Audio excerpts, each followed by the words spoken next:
देखिए, बिहार में आज ही उपचुनाव के नतीजे सामने आए हैं और वैसे तो आप लोगों को मालूम होगा कि इस उपचुनाव में बिहार में भारतीय जनता पार्टी को कहीं ना कहीं एक बड़ी जीत हासिल मिली है। और आपको बता दें कि इस उपचुनाव का रिजल्ट जैसे ही सामने आया, सबकी निगाहें जो है वे कहीं ना कहीं जनसुराज और असदुद्दीन ओवैसी की पार्टी पे टिकी हुई थी। और आपको बता दें कि देखिए, असदुद्दीन ओवैसी की पार्टी और जनसुराज की बात कर ले तो क्या स्थिति रहा है जनसुराज की। जनसुराज पार्टी वैसे आपको बता दें कि बिहार में चारों उपचुनाव सीटों पर अपने प्रत्याशी उतारे हुए थे।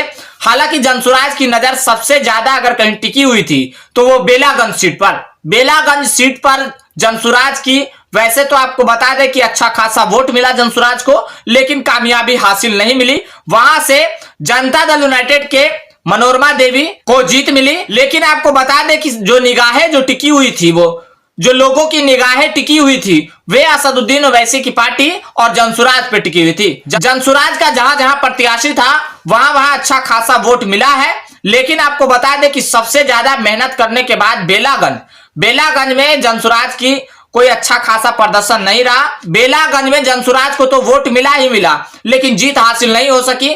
वैसे इमामगंज, तरारी और रामगढ़, इन चारों सीटों पर प्रत्याशी को अच्छा खासा वोट मिला, लेकिन जीत हासिल नहीं हो सका। असदुद्दीन ओवैसी की पार्टी की अगर हम जहां तक बात कर ले तो असदुद्दीन ओवैसी की पार्टी को यहां बेलागंज विधानसभा सीट और इमामगंज विधानसभा सीट पर, इन दो सीटों पर असदुद्दीन ओवैसी की पार्टी ने प्रत्याशी उतारे थे। लेकिन इन दो सीटों पर क्या कुछ रहा एआईएमआईएम का स्थिति। हालांकि आपको बता दें कि बेलागंज में असदुद्दीन ओवैसी की पार्टी को लगभग 4000 वोट हासिल हुए। हालांकि आपको बता दें कि असदुद्दीन ओवैसी की पार्टी पहली बार बेलागंज और इमामगंज विधानसभा सीट पर चुनावी मैदान में थे।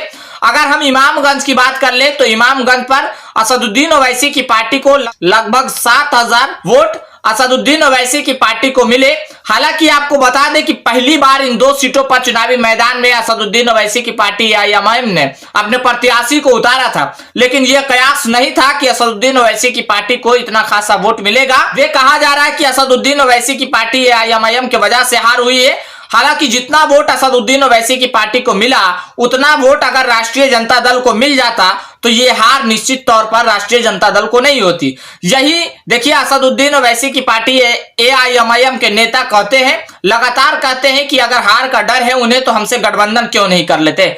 हालांकि ये सवाल बार बार उठता रहा है। कहीं ना कहीं जो 34 साल से लगातार विधायक बनते आ रहे थे सुरेंद्र यादव वहां से, और इस बार उनके पुत्र विश्वनाथ यादव चुनावी मैदान में थे और कहीं ना कहीं कहा जा रहा था कि राष्ट्रीय जनता दल को फिर से जीत मिलेगी। लेकिन इस बार राष्ट्रीय जनता दल को बेलागंज की सीट पर जीत नहीं मिल सकी।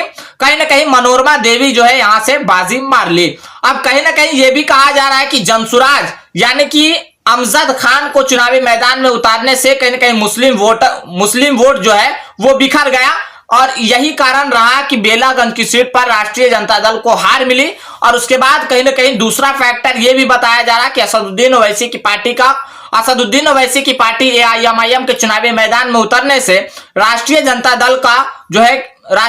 दल का जो समीकरण था वो बन नहीं सका। उसके बाद आपको बता दें कि देखिए, कहीं ना कहीं बेलागंज का फैक्टर जो है वो पूरी तरीके से बदल चुका था और इसलिए यहां से राष्ट्रीय जनता दल की हार हो गई और कहीं ना कहीं असदुद्दीन ओवैसी की पार्टी एआईएमआईएम भी एक बड़ा फैक्टर बनकर उभरी है। बिहार में इन दो सीटों पर उतारने से कहीं ना कहीं असदुद्दीन ओवैसी की पार्टी अब आने वाला 2025 के विधानसभा के चुनाव में कई सीटों पर प्रत्याशी उतारने का तो ऐलान कर चुकी है। लेकिन अब यह देखना है कि 2025 के विधानसभा के चुनाव में असदुद्दीन ओवैसी की पार्टी कितने सीटों पर अपने प्रत्याशी को उतारते हैं। फिलहाल आज के लिए इतना ही। अगर इस वीडियो को YouTube चैनल पर देख रहे तो हमारे चैनल को सब्सक्राइब कर लीजिएगा। अगर इस वीडियो को Facebook पेज पर देख रहे तो हमारे पेज को फॉलो कर लीजिएगा।